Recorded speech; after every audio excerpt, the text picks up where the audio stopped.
日本の冠たる文化を日本の匠の技術でかつオンディマンドオペレーションで売っていく。蔦屋十三郎、ここがすごい10のこと、これが僕らを突き動かしたんですよ。私どももやっぱりこのギャラリーをやることでやっぱりこの通油町を盛り上げていこう。電気工事以外は全てこれ社員の手作りなんですよ。かなり学園祭のノリで楽しく作りました。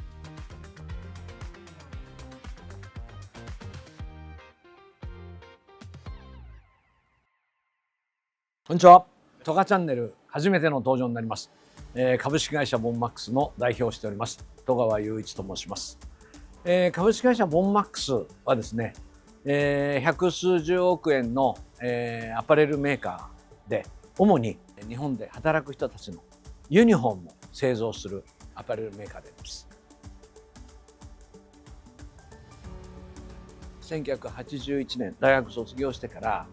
伊藤忠商事という商社にいたんですが、日本の素晴らしい技術を商品を海外に売りに行く、これがしたくて商社に入った。そのスピリットがあったんですが、やっぱり我々の繊維業界は海外の安いところで商品を作って日本に入れてくるというところにばっかり一生懸命で、日本に外へ出していくということができてなかったんですね。せっかくだったらこの日本の冠たる技術、日本の冠たる商品を海外に打って出ようということで海外に出始めた。ところがユニフォーム一生懸命売りに行く、そういう活動をしたんですが、残念ながらなかなか厳しい。もう2年間の活動も残念ながらもう打ち止めなのかなと思っていた時に、奇しくも通油町高所堂をテーマにした NHK 大河ドラマ、このべらぼうというのが始まるというお話を聞き、その高所堂の跡地がなんとうちから30メーター、この通りに面してる。これがご縁だということで、我々の技術を詰め込んだ浮世絵の文化を T シャツにしてったら、あるいはそういった違う製品にしてったら面白いんじゃないかというプロジェクトがちょうど1年前スタートをしたというのが通油町スタジオギャラリーのきっかけになっています。実はこちらが蔦屋十三郎さんが吉原から江戸の中央に出てきて、この通油町で開いた高所堂の跡地、これを中央区役所さんがこうやって作っていただいた。で、全国からこのべらぼうの NHK の大河ドラマを見て、この看板を目指して、で、高所堂ってここにあったんだっていうことで来ていただいたんですね。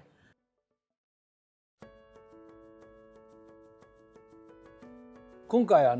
スタジオギャラリーをやるにあたって僕らは3つのギャラリーのミッションを設定したんですね。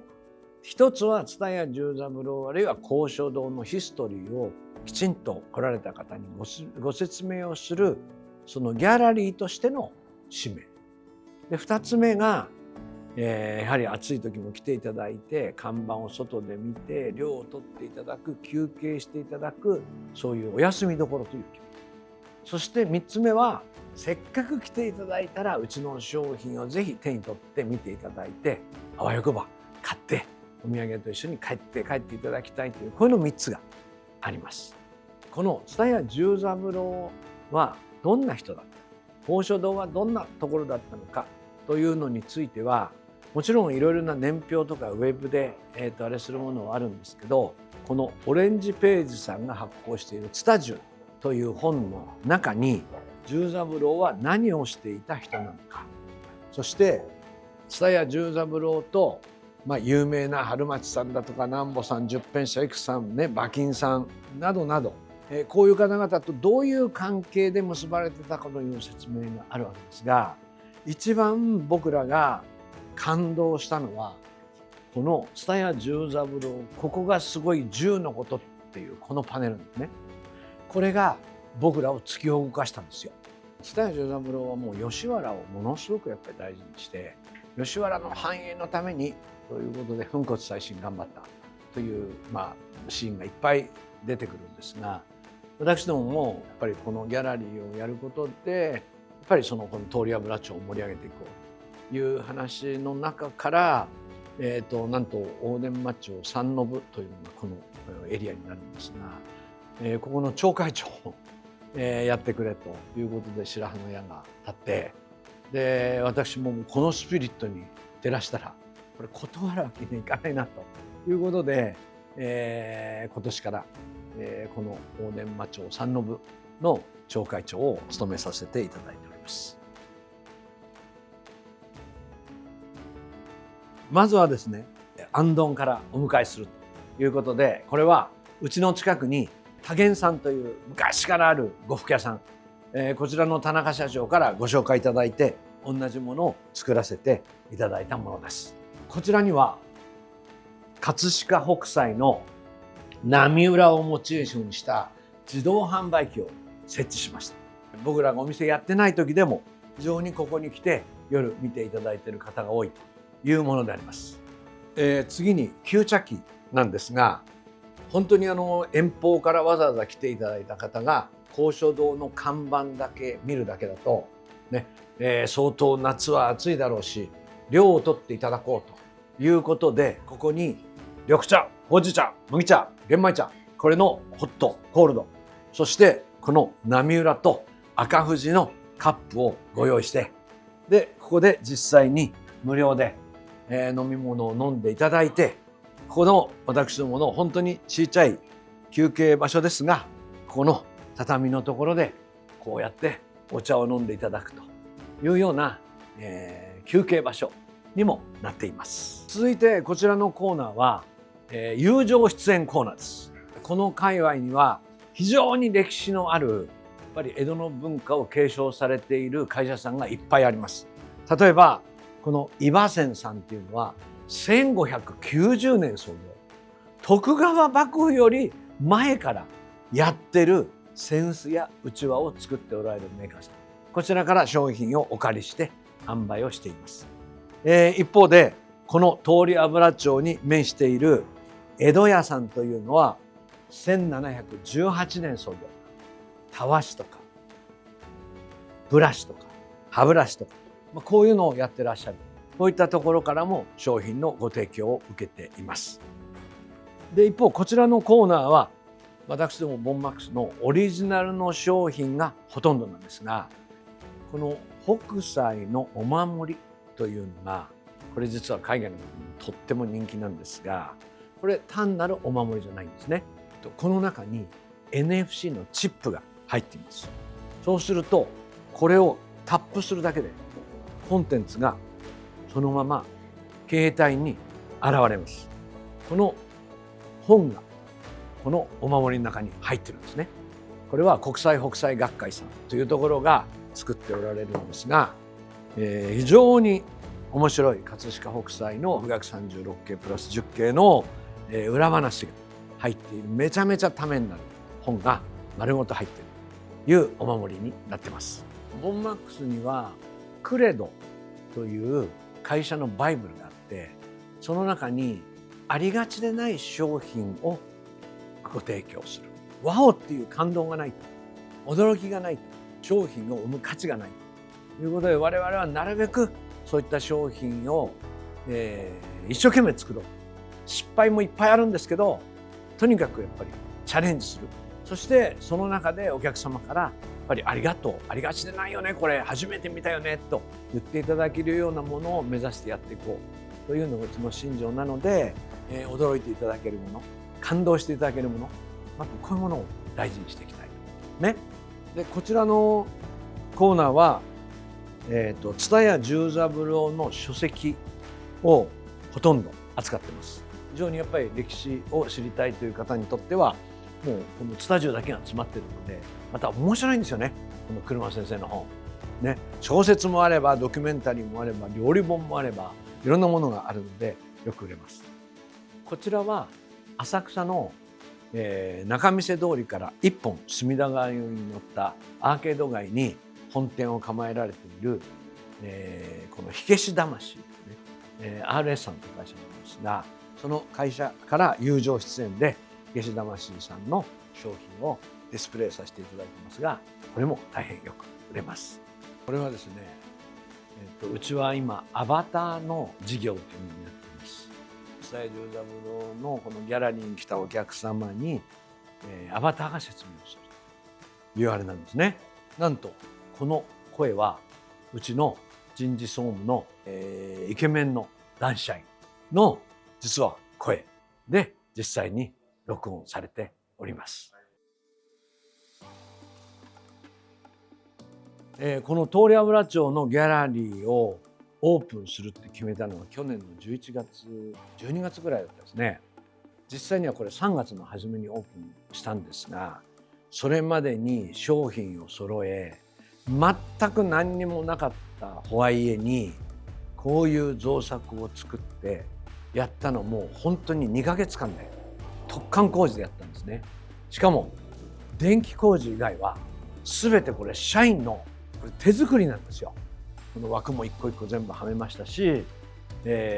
この須藤、これをうちの実家から何十枚も持ってきてそれを使わせていただいてこんな風に造作をしました。で、こ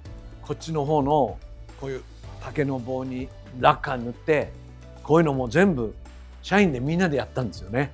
かなり学園祭のノリで楽しく作りました。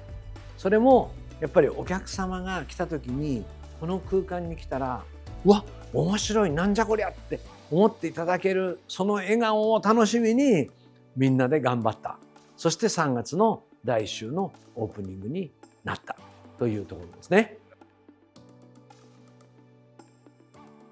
僕らこういうショップを自分たちでやったことって全くなかったので、そういう意味ではもう本当に苦労しましたね。でもみんなで例えば京都の素敵そうなショップとかね、浅草の素敵なショップとかそういうものをウェブ上でいろいろ調べたり実際に行ったりしながら、あこのデザインかっこいいね、あこういうレイアウトかっこいいよね、あこういう提灯あれすると雰囲気出るよねとかいろんなこと考えながらとにかく2ヶ月間の間で走りながら、考えていくという意味ではやっぱり時間との戦い、そこが一番ちょっと大変だったかもしれないですね。去年の11月北京の展示会に出た時にまあ中国人からものすごく反響を得たっていうのが実はこの T シャツだったんですね。実はこれ刺繍に見えるプリントなんです。裏側を見るとなんと当然刺繍じゃないので裏何にもないですね。だからイガイガしないですよね。洗濯にも強い。何十回も洗います。そして、こういった江戸の文化をモチーフにしている、こういう写楽さんであり葛飾北斎さんであり歌丸さんでありあるいは、この盆栽みたいなね、こういうものもあれしてますね。ですからこういう商品をこう一生懸命作ってそれがやっぱりお客様からの反応がこれはすごいって感動して妹さんへのお土産買っていただいた英国人の方とかこれだったら絶対にワオって言ってくれるって言って何枚も買っていただいてるアメリカ人の方とかやっぱりそういう方と直接会話をすると本当こういうの作ってよかったなというふうに思える瞬間ですね。このショップに来ていただいて大手の小売店さんは1ヶ月間ポップアップでぜひ出てくれないかということでそこから話が盛り上がってもう丸ごとこれと似たような造作にして1ヶ月やらせていただいたという実績もありますしロサンゼルスのジャパンハウスというハリウッドの中にある技ショップというところもここを見てインスパイアしていただいてぜひこれいろんな商品を持ってロサンゼルス来てよというお声掛けいただいて今お店の方に商品を並べさせていただいている。これは我々にとって非常に有意義なショーケースになっていると思いますね。1月の末まででここはクローズしようという予定にはしていたんですが実は近所の方々や中国の関係者の方々とかこの江戸文化のいろいろなやっぱりもっと盛り上げていこうといういろんな方々からのアドバイスもあり、もったいないからせっかくだったらギャラリーとして残そうよと